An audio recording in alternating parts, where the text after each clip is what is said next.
guys, call me crazy, but I think the DCGU might be pretty good. Now, the upcoming Clayface movie has finally been cast with a lead. Tom Rees Harries lands the starring role in Clayface, and while I'm not familiar with his work, I will say he does give me Clayface vibes.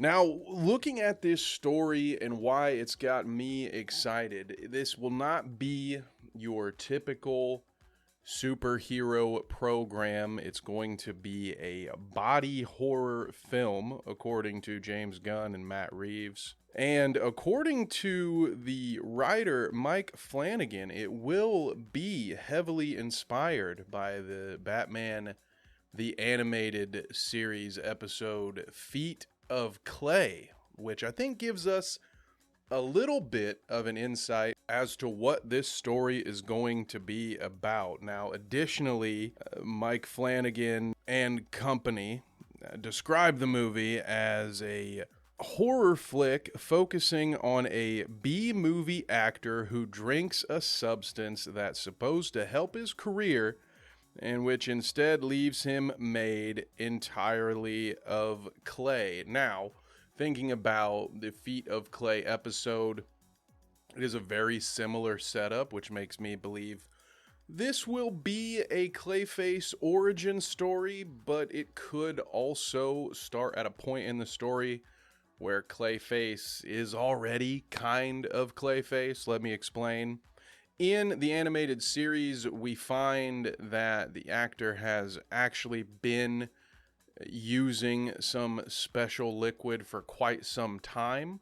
In fact, his partner in crime, his stunt double, mentions that he's been a successful movie star for a long time since the accident, which I don't believe is going to be quite exactly the case for our main man Tom in this version of Clayface. But essentially, in the animated series, he is addicted to the what we'll just call the Clayface drug for now, eventually gets cut off from it, makes a bold yet stupid attempt to go to the facility where it's made and steal a whole big mess of it so he can always have his supply and not lose his job.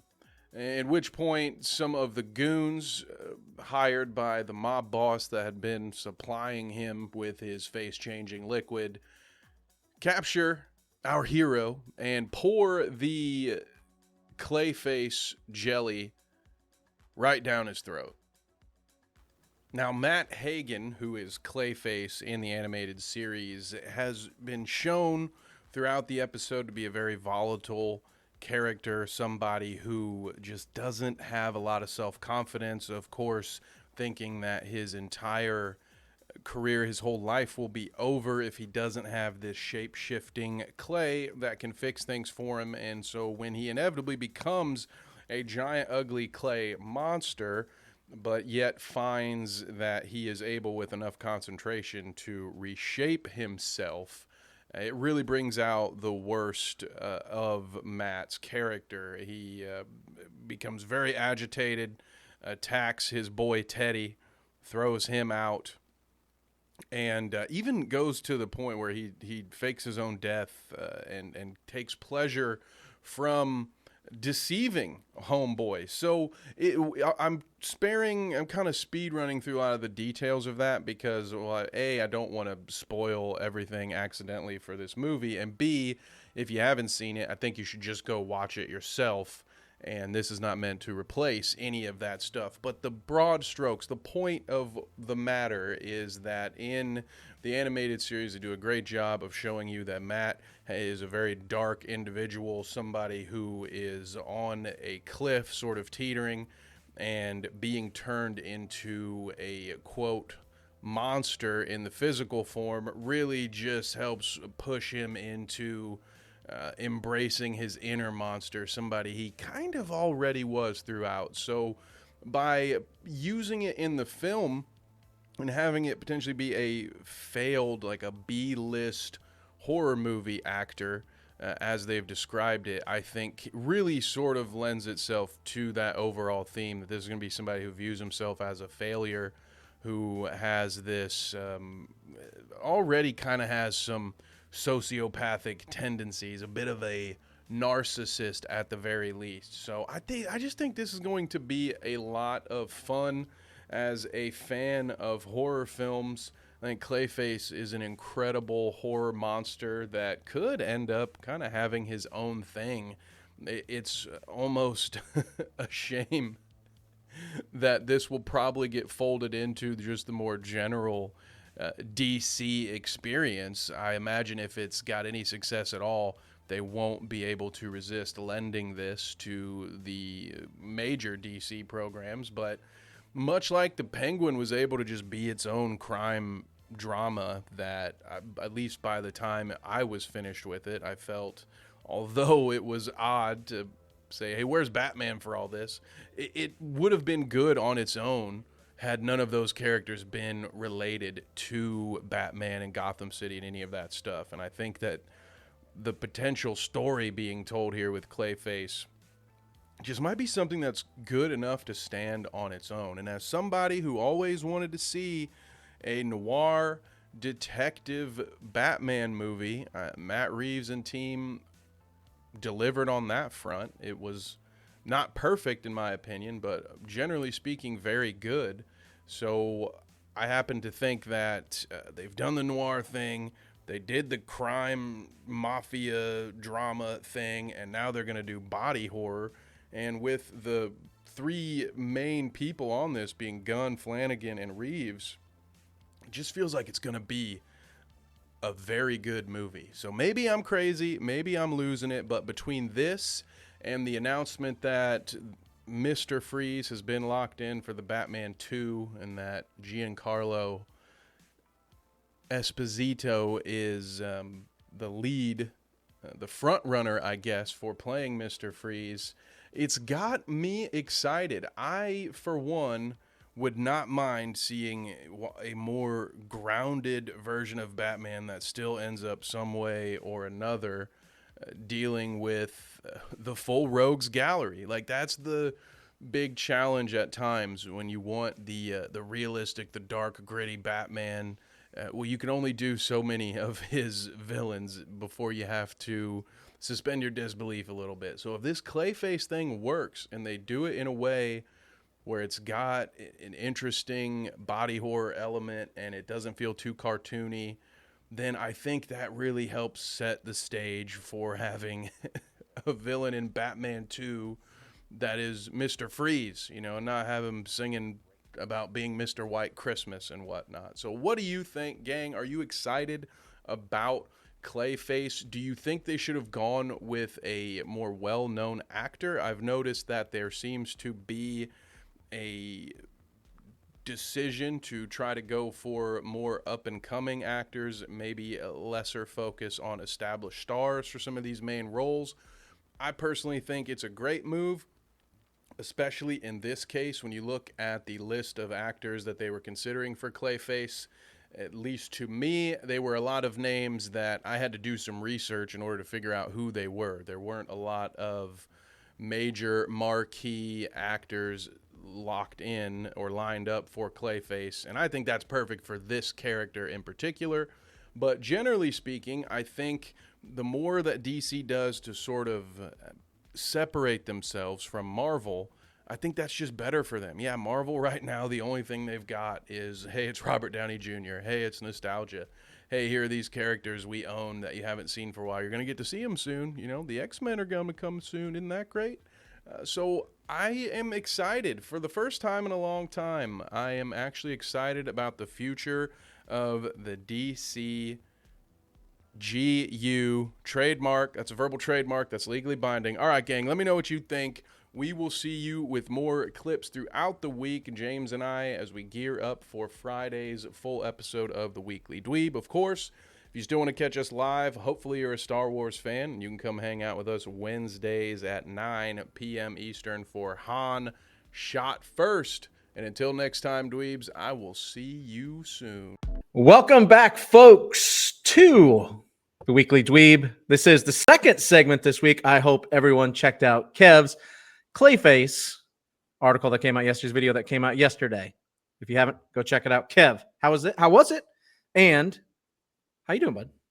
I'm very excited on both counts. So looking forward, gang, check me, especially if you are watching the full show on Friday. If you didn't like that last segment, if you think I'm delusional, I want to hear about it. All right. Let me know Let him what know. you think. I might be getting lost in the sauce here. I am daring myself, James, as the wise man named Michael Scott once said, make no mistake about it. I am ready to be hurt again by my favorite comic book company of all time, DC Comics. But this is a Marvel segment, is it not? We James? have more Marvel news today, Kev. Shout out to everybody that watched last week. First off, we had over 400 views. We appreciate each and every one of you and all you commenters. I saw you. I see you on the Alien video. Right. Kev, we have more Phase 6 news this week. We have Spider-Man specific news here. I'm going to pull up a video and pray that my computer doesn't explode. That's always a fun game to play. Will it, won't it work today? Last week it did not work. We found that out. Thankfully, we have some editing skills to fix those problems. We've got, let's see, I think I put us up on the side. I wasn't sure if I'd be able to. Yeah, we better go over here. We've got the announcement of new suit here.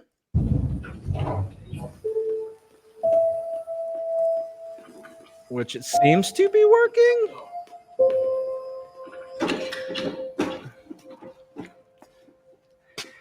We ready? Okay. So we got the new suit there. I'll pull the picture up here in a second. Brand new day. I think it just started filming, so that's what's going on here. That's what all the hubbub is about. Here's a better look at it. You've got the new suit. Kind of harkens back a little bit to the original trilogy suit. The raised webbing on it. What are your thoughts, Kev? Does it matter? Do you like it? Does it matter?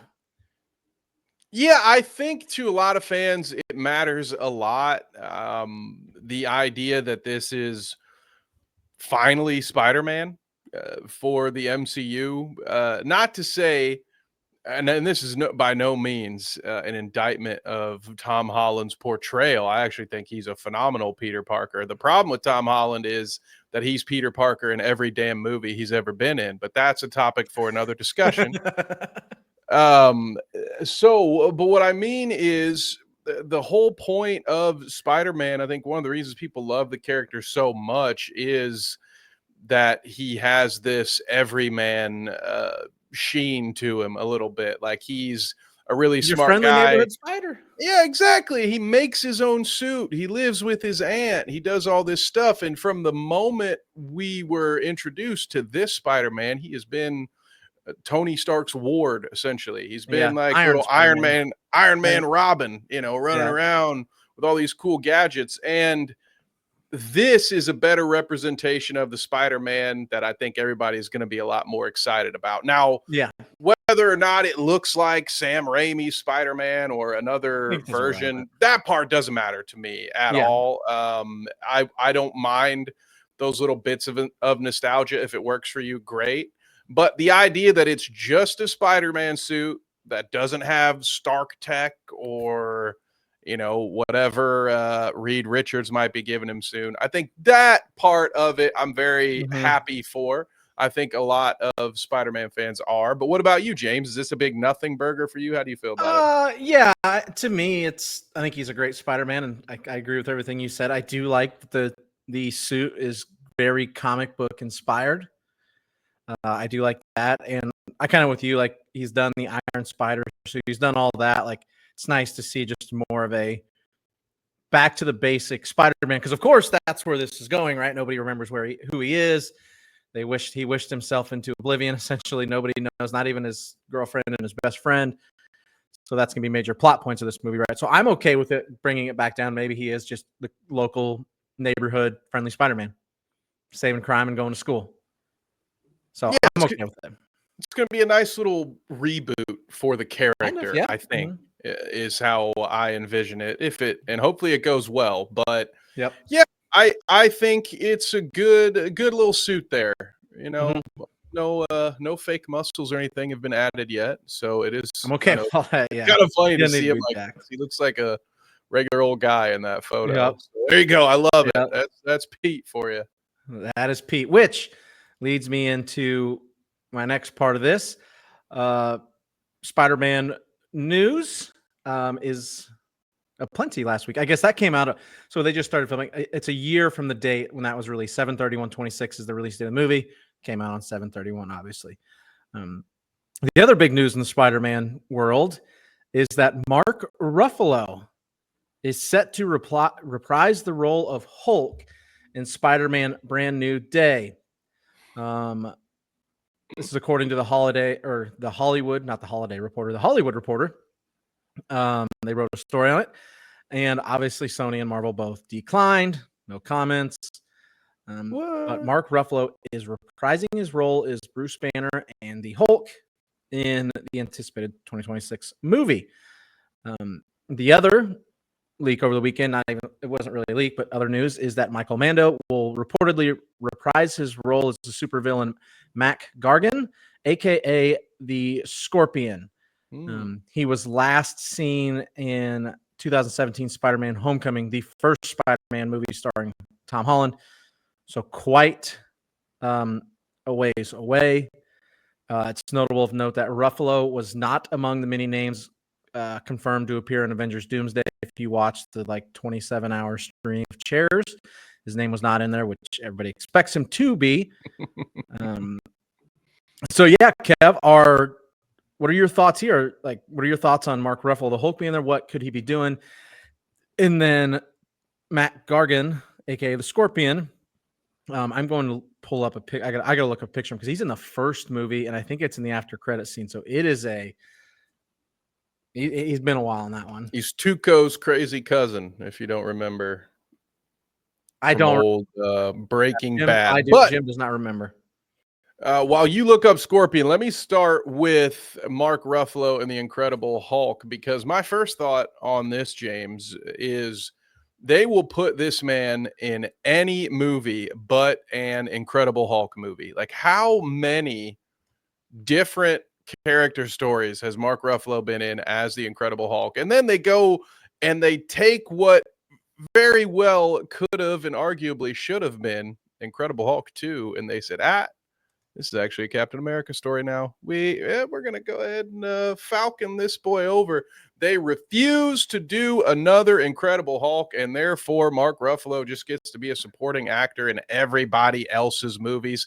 Honestly, I don't think you could have cast a more perfect human being for doing that. I don't know the man, so some of this is parasocial, but James, Mark Ruffalo to me seems like the most unassuming, easygoing. Yeah, I mean, sure, yeah, I'll do it. You guys need the Hulk in another movie? Yeah, sure. He gives me real excited stepdad, just happy to be here. Just glad I got the invite. That's Mark Ruffalo to me. He's just like, oh yeah, sure. You guys need the Hulk again? Yeah, why not? I got nothing else going on. I think I would assume, and obviously this has never ever been confirmed publicly, there's some weird rights issue with the Hulk, right? Like Universal still has some parts of that. They've never confirmed it. I wonder if they can't do a solo Hulk movie. I truly wonder if that's the reason, because it doesn't make any sense, right? Like he's been great in the role, and he's been great in he's never been his own. The closest he came to leading a movie was Thor Ragnarok, right? Yeah. That's a World War Hulk movie, and he's a big time supporting character, but a supporting character, right? I think there's some weird rights issues going on with him. I think that's the only reason that makes sense to me is there's some they can't make a Incredible Hulk movie because Universal has the rights to a solo Incredible Hulk deal. There's something weird there, right? It has to be. And that would make sense. I would have probably accepted that a little more easily if they hadn't just cast every character that was in that first movie in Captain America 4. So that to me Yeah, says like like, yeah, I have not well, if seen you 4. could You do have, all and I don't know. that, how could you not slap the Incredible Hulk's name on it? So like what to me it's well, honestly, if that is it, it kind of blows my mind because if Sony's able to and willing to work with the Spider-Man stuff, how is Universal not coming around on that? Spoiler alert, gang! You're gonna get more out of the Hulk by letting him be in the MCU than you are by doing whatever the hell Yeah, Sony has done with the Spider-Man adjacent characters. Look at how well that has worked. Like, they granted, didn't. They actually didn't.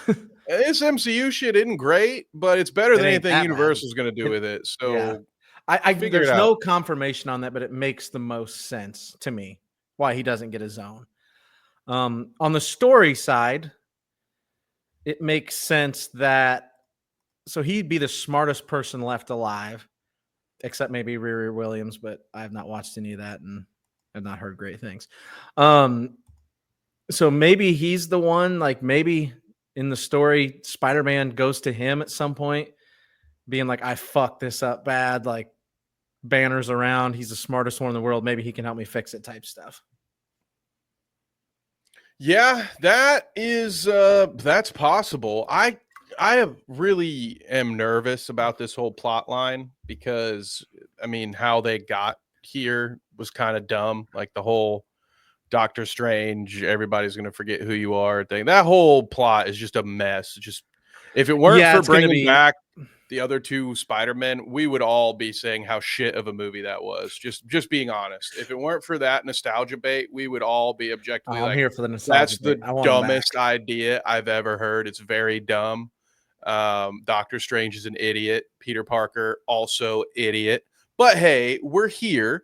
But that makes me feel nervous that we're gonna have more idiot stuff going on. Like will the fact that nobody remembers that Peter Parker is Spider-Man, are we gonna have characters that forget all of the good that Spider-Man has done? I hope not. But part of me gets worried Who that there's knows? gonna be these weird, where they do the character versus character. I made fun of this when they announced Batman versus Deadpool, where it's like, oh, won't you know it? They're gonna misunderstand each other and fight at first, and then Oh, realize like, oh, we're actually on the same side, aren't we're we? friends. Yeah, yeah.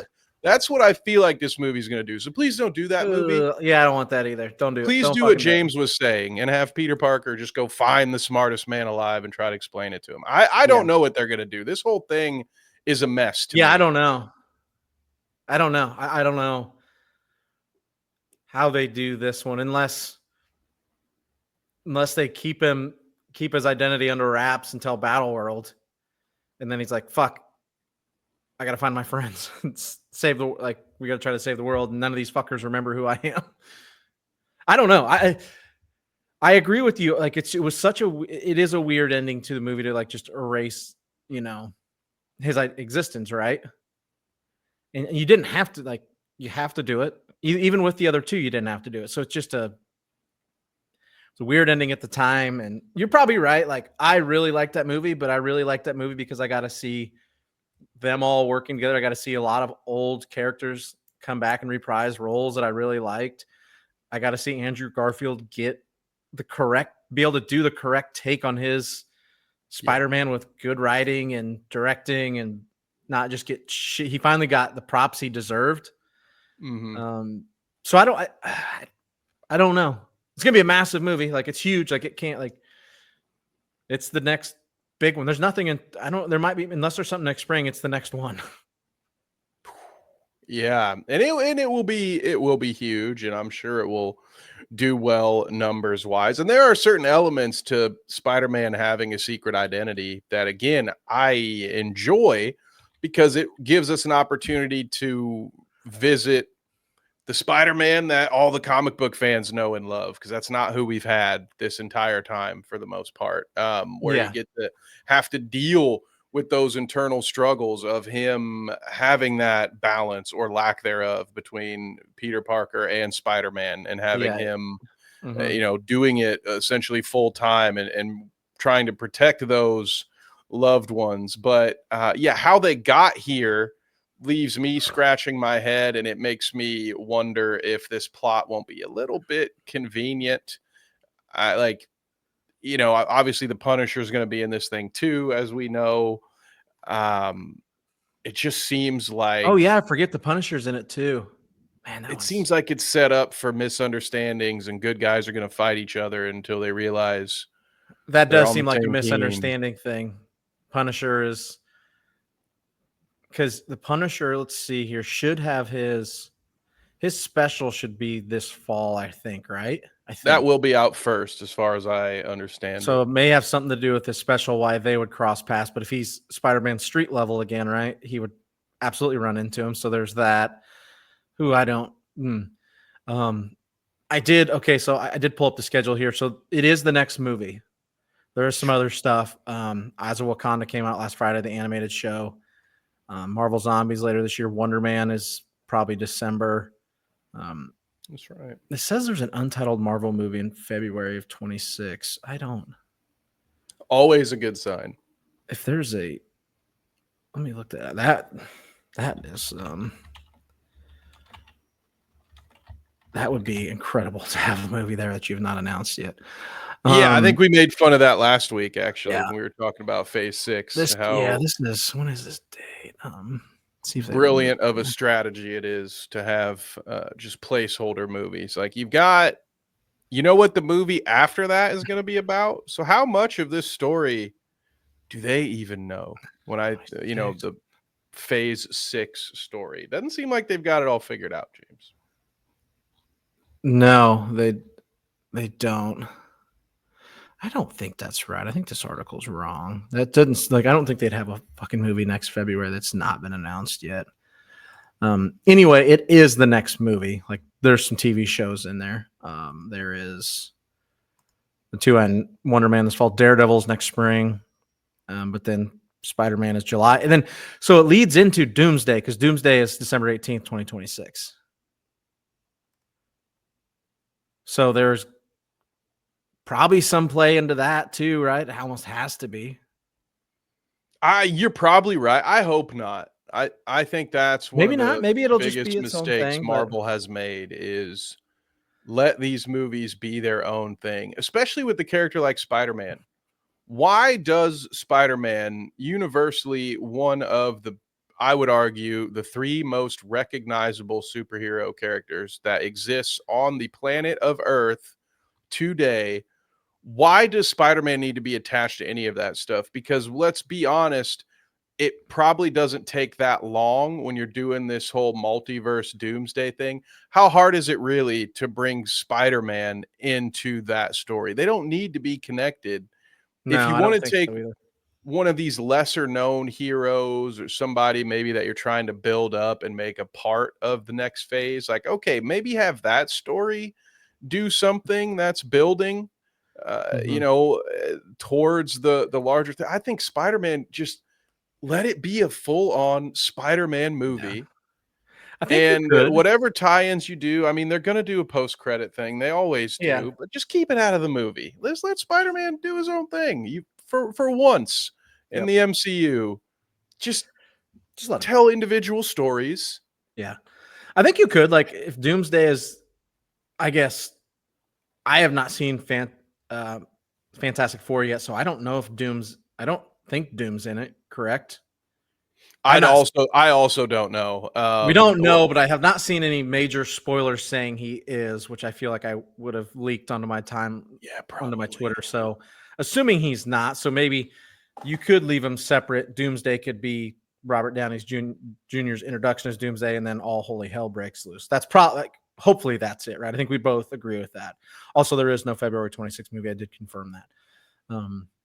Yeah, you're right, because the thing that we have to keep in mind is this is not phase 1, it's phase 6. When they introduced Thanos and they doled him out one post-credit scene at a time, that was, one could argue that was necessary, because Yeah. unless you're a real fiend, at least at that point in time. Like now, obviously, everybody knows who Thanos is. Everybody, probably Yep. whether they've read those books or not, probably knows the main stories now. You've seen Thanos in some like Marvel vs. Capcom games, or he's Yeah. been important storyline. Everybody knows who the hell Thanos is now. Mm-hmm. But it was really only the hardcore comic book Yes. nerds that would know what a Thanos was and how it could even be conceived Thanos. as cool. And nobody knew what an infinity gauntlet was for the Yeah. most part, like that. So to me, that does require a buildup because you're trying to introduce this new villain and Mm-hmm. make sure that it is well established that he's head and shoulders above all these other dudes. Yep. Well, we're all more invested. Any of the fans that are fans of the MCU, like they know who Doctor Doom is. All right. They know, most importantly, they know that Robert Downey Jr. is playing him. They know new mask, same task. So they think there's going to be some Iron Man tie in. If there was ever a character that did not need an introduction Yeah. leading into his first movie, it's this one. Like You don't need it. to me, introducing Doom and that's like showing Thomas and Martha Wayne get shot again. Like we Correct. don't need it. We all know what's coming. We all know it's going to be there.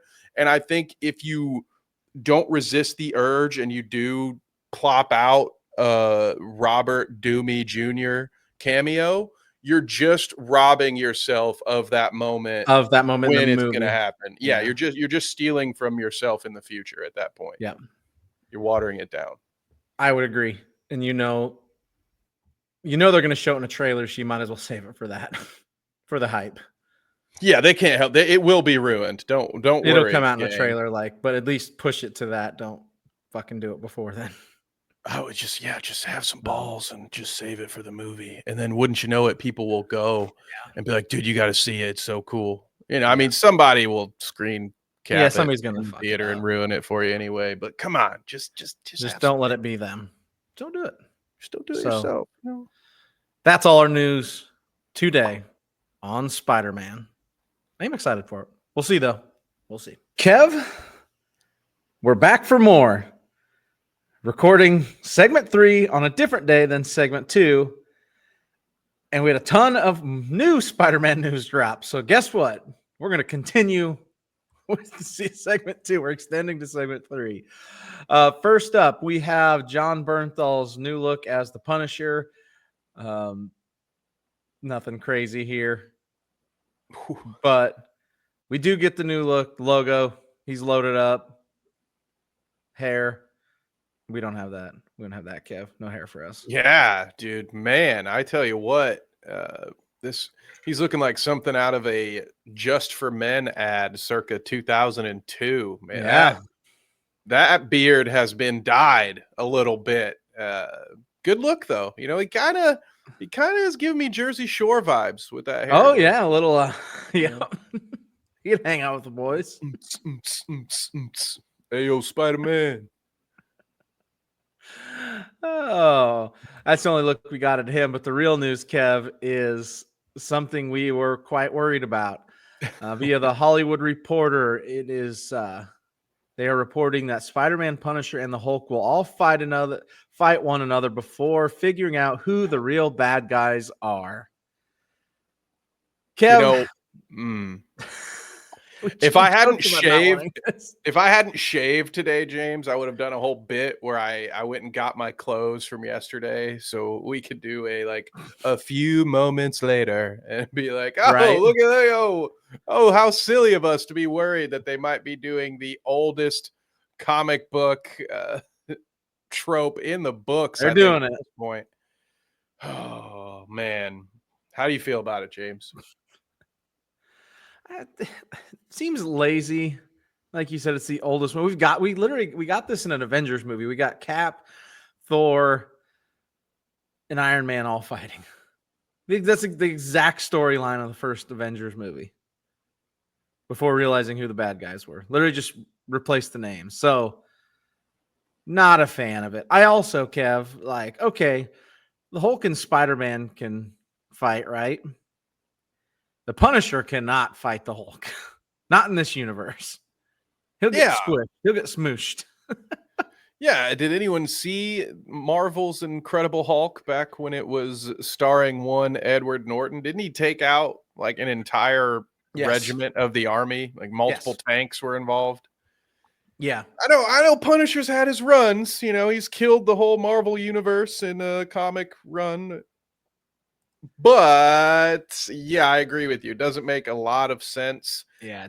I don't why is any of this necessary? You can't have these characters interact without doing that nonsense of having them fight. And I guess the Punisher being at odds, maybe if it's like the Punisher is fighting the Hulk and Spider-Man's trying to arrest the Punisher, I could see that. But if they go as far as saying that Bruce Banner doesn't remember that Spider-Man is a good guy and therefore starts fighting Spider-Man, that's gonna piss me off a little bit, James, because Yeah. this whole sorcerer's spell that got us here was dumb enough already. Yeah. But it's one We just thing. talked about It's one thing to say, "Oh, no one's to remember who Peter Parker is," but would they all of a sudden just forget that Spider-Man ever did anything? Like he literally helped you it. Save the and world. save the world. Yeah, he fought aliens with you, and you're gonna somehow. And we have Smart Hulk, so you can't even go back to the Mhm. oh Yeah, well, he's not a Hulk's a crazy rage man. monster. Yeah. He's not gonna know anymore. No, you've thrown that out the window too. So I can't see a path forward for this one, James, where it doesn't just feel My only thought is it'd have to be a name. different universe to make sense. And I'm like, that doesn't make sense either. They didn't like move them universes. I don't. I am not. I hope that's not the story. It just Same. it's Do you ca- lazy, man. Especially with the universe thing. We're doing street level Spider-Man for once, but also there's But hey, he's gonna people be from other fighting. Yeah, dimensions. he's gonna be fighting the Hulk and the Punisher. Also, like, what's the Hulk doing on the street level in New York? What is he doing? He's just knocking buildings down. He goes crazy, and the Punisher's trying to take him out, and then Spider-Man gets involved. Like, none of it makes sense to me. Isn't he raising his kid or something? Didn't or are we or is Marvel like Oh, the rest of us just forgetting that She-Hulk existed? Because I'm okay with that. If I'm okay with it. But car's on the yeah, table. wasn't he?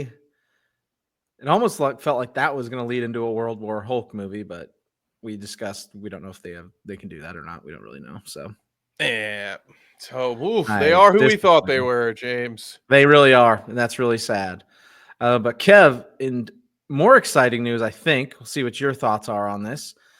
Um, IGN reporting that Spider-Punk is getting an animated spin-off from the Spider-Verse.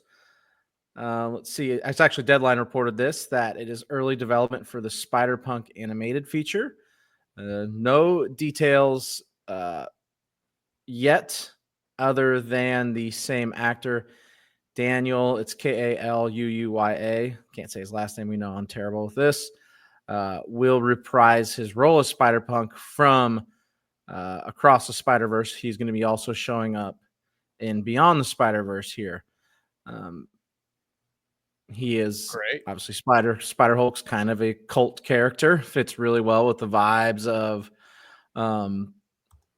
the Beyond the Spider-Verse movies, Kev. So are you excited for this? Are you indifferent? Are you wanting to hear more? What are your thoughts? Yeah, I'm a big fan of this. I admittedly knew of Spider-Punk coming into the across the Spider-Verse, that trilogy that we're waiting on the third leg Mm-hmm. for, but didn't know a lot about the character. I thought it was a great addition and been one of the core characters, especially that second movie. Mm-hmm. He was one of, I think, the more important characters in that little Yeah. ensemble. So Movies are so good. They're so I'm fun. all I'm all about it. I think it could be cool. I am assuming that this would come out after the next movie. So Yeah, the next movie is deep in development right now, which comes out next year. So this would, I mean, I think you're talking earliest 2028, if not 2029 for this. So it's a ways out. which doesn't tell us much. It could always be a prequel. We never Yeah, you know. never know. Conventional wisdom says we know who's not dying in the final Yeah. movie now, but maybe this will be Yeah. before the That Spider-Verse. there's There was they do all Spider-Man. kinds of crazy universes over there. That's part of the series. So there's a lot of different ways. His backstory is really cool. So I don't know much about him, but they've got a little blurb here. So he's first introduced in 2015 as a homeless teenager. He becomes obviously the hero to the citizens of New York in his own universe. Um, Obviously, people love him for his punk rock attitude and everything. And then he is the leader of an underground resistance against Norman Osborn's authoritarian rule. He's also not completely sold on this idea of the Spider Society. So that he's quite a bit different backstory there. I think there could be a lot of fun with if Norman Osborn is ruling, overlording over everyone. It could be a lot of fun. Yeah, that is a cool story dynamic that has been used at different levels. I mean, I think what is it in the Civil War comic run? Doesn't Norman get put in charge of Shield and stuff like that? So that is There's some all kind. Yeah, there's some wild that could stuff. Yes. that could be a lot of fun. I'm here for this. I've been, I think, pretty consistent with my feelings towards the smaller stories. Like to me, this is exactly the right use for this whole multiverse concept. I don't Mm-hmm. think everything needs to be tied together, and I think stuff like this is the right idea. So another good one from Marvel. So you're right, a little bit of a bounce back here. It wasn't Yep. all bad news on the Spider-Man front. And while we're talking good news, I This want is to more Sony than Marvel, though. Do not forget that.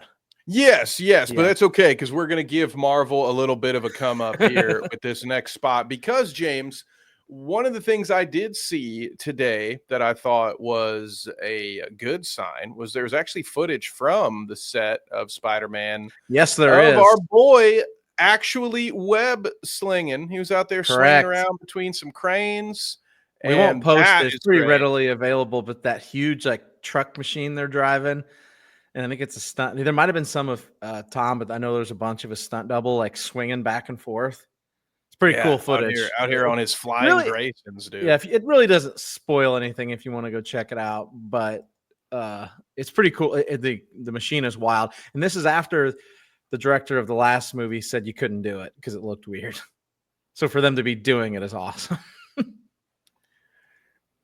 For you know what? I don't want to speak ill of the director, but for anybody, especially somebody with a Disney budget, to say that something can't be filmed Mm-hmm. is ridiculous, dude. This isn't the 1970s anymore. And He hell, we said, just reviewed all those old Star Wars movies and look at all the crazy stuff they were able to yeah. accomplish 40 years He ago. said So don't something give me along the that. lines of it looked weird. Paraphrasing there. Well, yeah, I'm not saying that the way they filmed it He was said it good. looked like I'm just it was like a monkey swinging on a rope from trees. yeah, fair enough. I mean, that's fair. I could see how that happens. Again, I would argue that that is on the production team, not that Yes, correct. it's unfilmable. That's crazy. And clearly we're seeing it. So hopefully it doesn't end up looking like Black Adam or Superman flying because that is honestly, I don't care. It could literally be him swinging from ropes from building to building. I would still take that over the whole whatever they're doing with that fish eye freaking dude's Yep. flying straight into the camera and his head's all big. Just as long as it ain't that, I'm good with it. It's not that. So good news. So bad news, good news on the Spider-Man front. They're doing exactly what we hoped they wouldn't for the movie. However, we get another animated movie in a series from a studio that's done great with the animated movies. So we'll take it, right? Good with the Yes, bad we right now, will. and we shall see. And then we get the practical swinging effects, so that's fun. So hopefully, by the time we record the next one, there won't be any more Spider-Man news. This should be the last for the week, but we shall see, Kev. We shall see. Tapped out, Spidey. No more. Last topic of the week, Kev. It's our favorite one.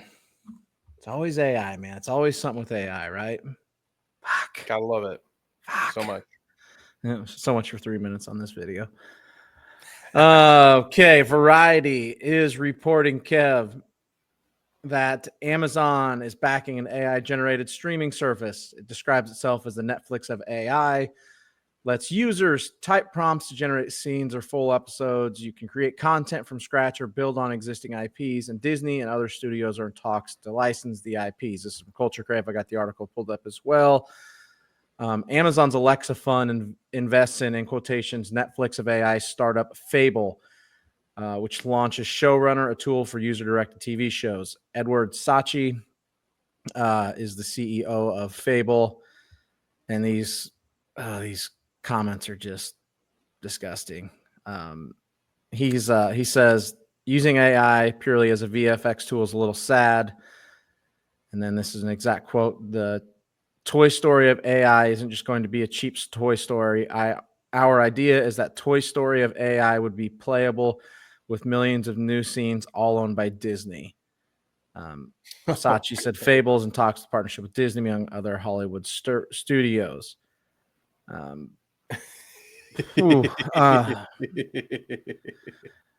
So essentially, Amazon's Alexa Fund has backed this San Francisco-based startup, this AI-generated TV show service. Kev, what are your thoughts on? What are your fucking thoughts on this? Mine are gonna be bad.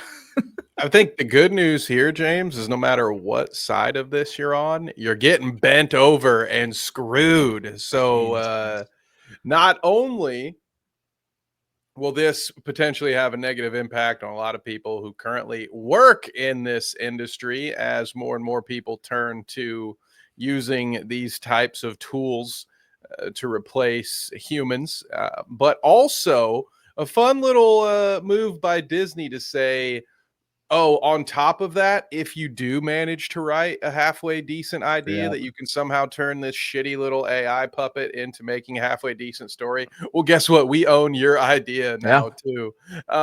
So, honestly, to some extent, that'll be just instant karma for anybody who chooses to use it. Go ahead, have fun, and if your idea is any good, it'll be stolen from you. So that punishment fits the crime on that one, I think, James. But this is a real bummer. I can see on like a surface level, if I didn't know what we all know about what AI is doing to the industry, like I could hear how somebody would like this concept. Like certainly there was a time, honestly, for me, probably if you had asked me 15 years ago, I would have been ecstatic about something like this back when I was doing a bunch of short films and was having a terrible time finding actors to actually show up on the day they said they'd show up, and just dealing with all the different challenges that come with trying to put a collaborative piece of art like that together. Sure, it'd be very tempting to say, wouldn't it be great if I could just, as the writer, just write my scenes out and then somebody else could bring them into the visual. But that, again, you're just kind of robbing this whole craft of its very soul by just having AI do it. And that's then exactly how I feel. Everyone will just be replaceable. Like, what's the perk to this? It's so that people who aren't creative, you're not going to make a good AI show. Let me be the one to tell you, if you can't write a good show that other humans would then be able to produce and make money out of, guess what? It's not going to be good when an AI does it for you either. It's going to be shit. It's going to be just half baked as all hell. So yeah, I don't see how this is a good idea. This feels a lot like when those brainiacs at Microsoft were like, let's lay off our whole staff and convert to AI. And then what was it? 2 weeks later, they're hiring as many of those people back as they can. I really think there's been a severe overestimation as to what AI can actually do. And I think there's a lot of snake oil going on around this industry. There's a lot of people who are very easily fooled, who are falling into some of this stuff. And I can't for the life of me seeing Amazon and Disney getting worked. So this tells me maybe that this is a possibility. But how many years out is something like this? There's no way the AI that we've been seeing could make this now, could it? Oof. That's scary. Let's see. When's it launching? Whoa, Oh, wrong. great. They already have a date for it. That's good. Man. Damn ads. I was trying to do a control find and I popped a whole ad up. Good lord. You know what? The first thing they should Um, do, Amazon, have oh, an it's- AI redo your whole War of the Worlds movie, I hear. Review coming soon. yeah, the tagline's fantastic. What's the tagline? What is it? It's worse than you think. Oh, so yeah, it's worse than you think. And woof. For everything I've heard, it can't be worse. It is It's worse than you but think. the tagline that is fitting as Yeah. that also works as a Uh, review for the movie. right. So this AI generated TV show service, his company is launching publicly this week. Well, that just means that Yeah, it's people can not. invest in it, right? That doesn't necessarily mean that Um, they're let's see. Fable is launching showrunner to let users tinker with animation focused generative AI system. Oh, and you Following can go beta test it too. several Go months work of for closed free. alpha testing. There you go. Get to Love sign that. into a Discord group chat platform. It's initially free, but then of course it's gonna charge creators $10 to $20 per month for credits to allow them to create hundreds of TV scenes. Oh, you get to Viewing pay for showrunner, it too? yeah, viewing content will be free. Anyone can share AI video on YouTube or other third-party platforms. Disgusting. So they're focusing on animation because it's where did I see this at? Where did I see? I can't wait. Can't wait to use this. Oh boy, last year the company published a research paper on how it built the show one model. As part of that, it released 9 AI generated episodes based on South Park. Woof. Oh boy, the episodes made without the permission of the South Park creators received more than 80 million views. Oh, Whoa, that's that certainly seems not a fucking slippery slope. dangerous. He says he was in touch with the South Park team, which reassured the IP wasn't being deployed commercially. I have a bad, that's a dangerous game.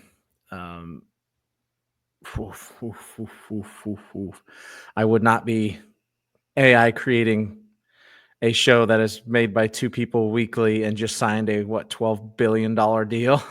Don't think I'd be fucking with that property without Yeah, dude, look permission. at how they just torch their own bosses. You really want to mess with those guys? Yeah.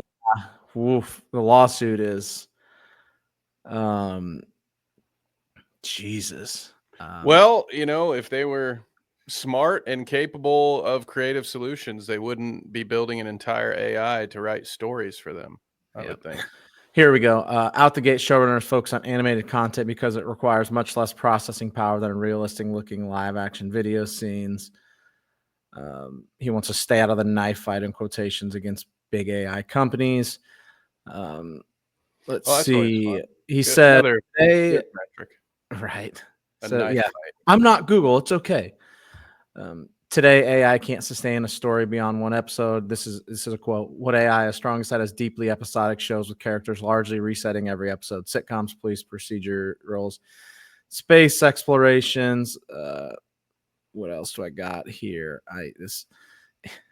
So the stuff that's already the easiest for humans. Okay, so in case you need an even shittier Yeah. police procedural, because the 6 that run concurrently, or sorry, Yeah. the 6 that run in a CSI, row LA, New on York, fucking San Francisco, San Diego, CBS, yeah, Texas. yeah. In case you need a third NCIS to fall asleep to. Now, to be fair, I doubt my grandparents would know the difference. All right. If you just trotted out some AI slop, as long as you put that Horatio guy in it from CSI Miami, they won't know the difference. Yeah. Their head of technology said it's been incredibly exciting to see how showrunner ignites creativity in people. Yeah. Yeah. Just That's it's literally the not opposite. exactly it. Fucking disgusting. Their public launch features 2 original shows. Story worlds where character users can steer into various narrative arcs. The first is Exit Valley, described as great. Here you just rip off right out the gate. Described as a Family Guy style TV comedy set in San Francisco, satirizing the AI tech leaders Sam Altman, Elon Musk, etc. So great. So you're just ripping Family Guy off right out the gates. Nice. I They love came when in and they did it. say There are two original ideas, and the first one they say Family is Guy. Family Guy spinoff. Oh, Yeah. so original. Yeah. The other is Everything is Fine, in which a husband and wife going to IKEA have a huge fight, whereupon they're transported to a world where they're separated and have to find each other. I've said this. My Adam thoughts on Sandler AI passed are on that, huh? Okay. yeah. My thoughts on AI are very well known, and my worry that we're just pushing ourselves to a soulless society. This is what it is. Like this is it, right? Like we've talked about how it's going to take jobs from creators, and it has, and people keep getting caught and getting in trouble, and they keep doing it. And here all of a sudden we're getting a fucking Netflix style streaming service where you just use AI to create fucking soulless shit with six-fingered ripoffs of Family Guy characters, and you just live in your own bubble. You sit on your couch and you never fucking leave. You never talk to anybody, and you just talk to AI all the time, right? Like you just make the stuff. You never the water cooler moments of Game of Thrones Sundays are gone. The moments of have you seen this movie, and those shared collective moments are gone, and you'll have a robot that brings you fucking popcorn and you pee in a bucket and it takes it away, and that's going to be our lives. Like it's fucking pathetic and embarrassing. Yeah, it might be a Gatorade bottle for some, so I've heard. But yeah, this is the worst, some of the worst news. And we're going to have an example here that in the next part of this segment that is going to really illustrate this well. But as it pertains to the jobs that it's going to cost people, yeah, when you think of some of the most overworked and underappreciated talent in whether it be the movie, TV, or game industry, like it has to be, the animators, stuff like that. Like these are people that are already subjected to hardcore work conditions with unreasonable crunch and working incredibly long hours and underpaid. And that's only going to get worse because now the suits eventually will also just have the option to say, well, if you don't like it, we'll replace you with an AI. So now you're going to have people that Exactly. are Yeah. already constantly getting taken advantage of, just being, first of all, a lot of them will just be forced out. A lot of them are going to have to go find jobs elsewhere. And it probably be even more difficult than it already is to start up your own thing and just do it as a passion project. So you're going to see a lot of people who are talented enough and, for lack of a better term, deserve to have that as a career replaced. So what? So that some rich people can just have fewer people to pay? Like that, it's just absurd. And Disney had better be careful, because as shit as this content is going to be, it's still going to Yeah. make half the shit that they actually greenlight look like ass. How embarrassed is Disney going to be when some fucking 12-year-old with too much free time makes a version of makes a Star Wars prequel that's actually worth a damn. Wait, Right. wait. So there's some folks in our chat that if they were more AI inclined, you know what I mean? Like give Anthony a run at this thing, and give him Mm-hmm. 2 months, and I bet he puts together a show that's better than even half the Star Wars animated stuff, which normally, like, that's the good half. That's the good side. So I don't know, man. A bold strategy from two You companies go. who, for the most part, make dog shit original content. I like to think that the majority of society feels like us. If you scroll through these comments, it's fucking nasty. There isn't anything good. And your only hope, right, is that nobody supports it. Like that's how it fails. You don't support it. I will be nowhere near this stuff.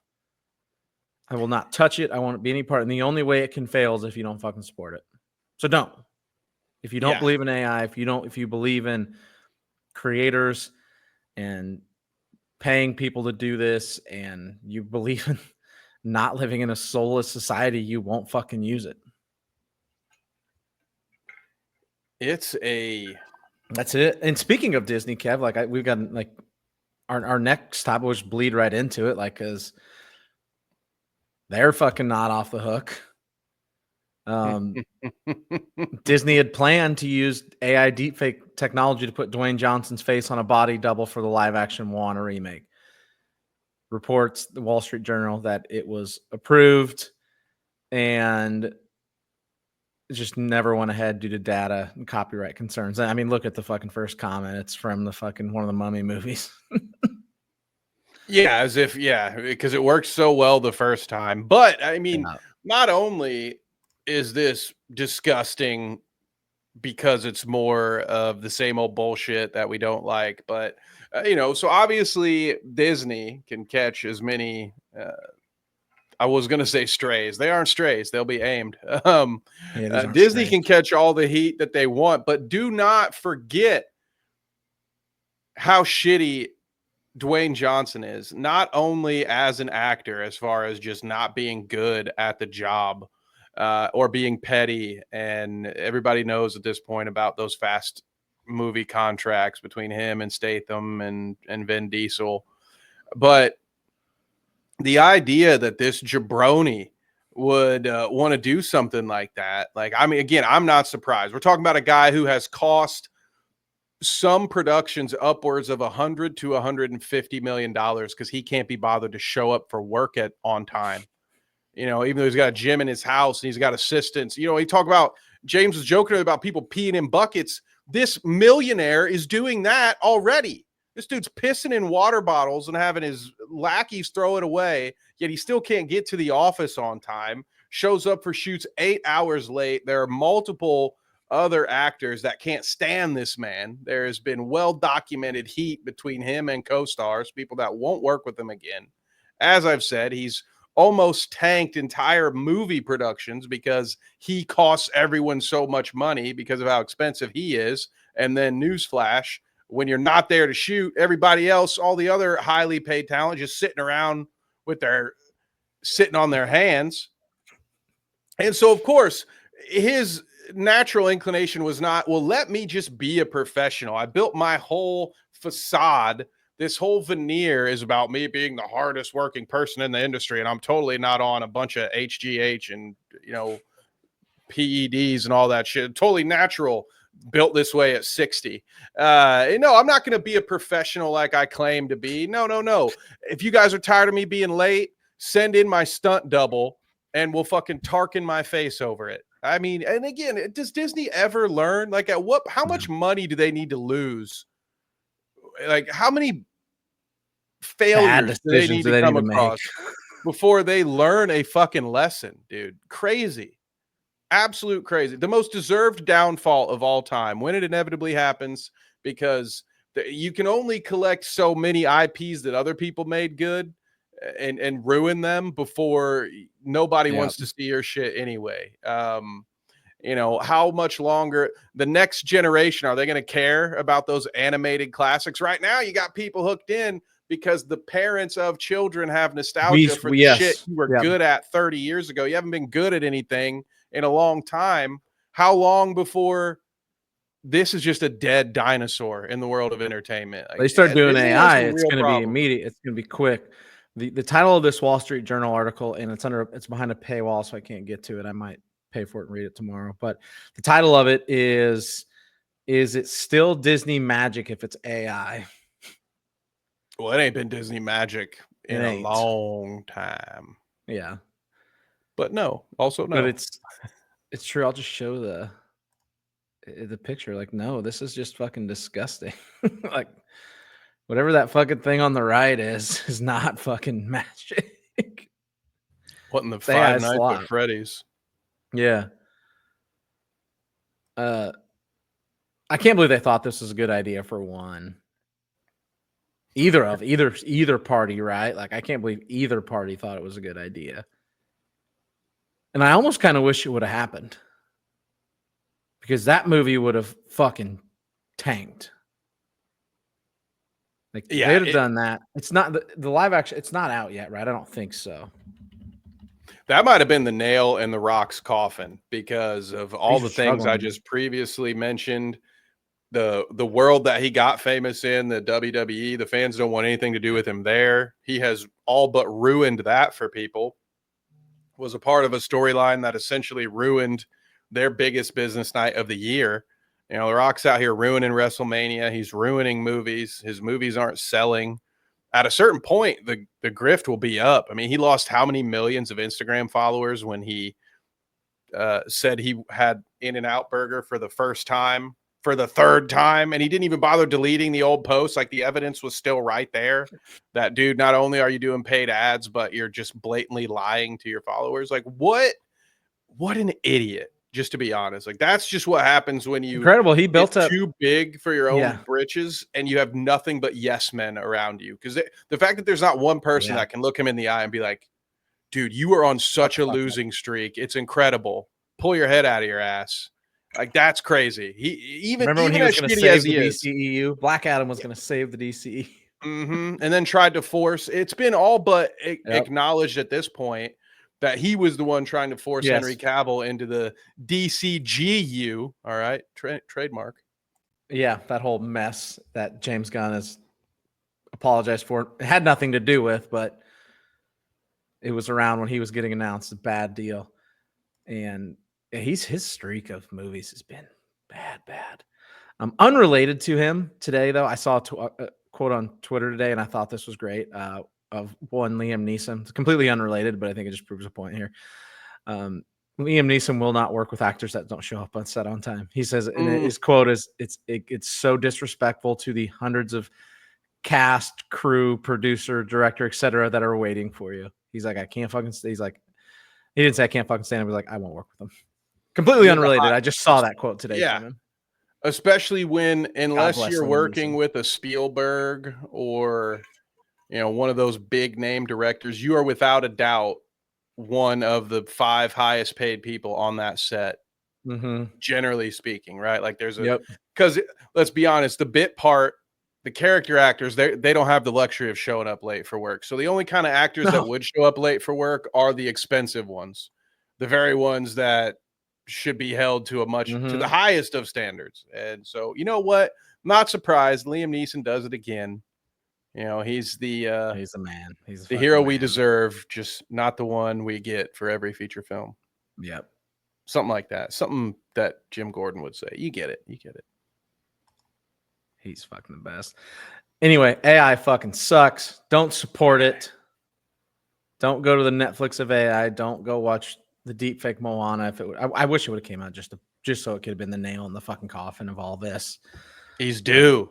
One more. Not just him. Complete. Everyone, like AI in general. Fuck that slop. Fuck AI slop. Period. Which it'll probably just change. Like someday it's just going to change that and say it. Change out the fuck and say I love it. So keep supporting shit, people. I can't wait. Do not support them. Any final words, Kev? I just look forward to AI James and AI Kev who come out just pro all AI stuff. That'll be 14 fingers and we have a lot of hair. Yeah. You ever see us with hair? We did not get the Julian Edelman surgery. We did not. We did not. Fuck AI. Thank you guys for watching. This has been the Weekly Dweeb. Until next week.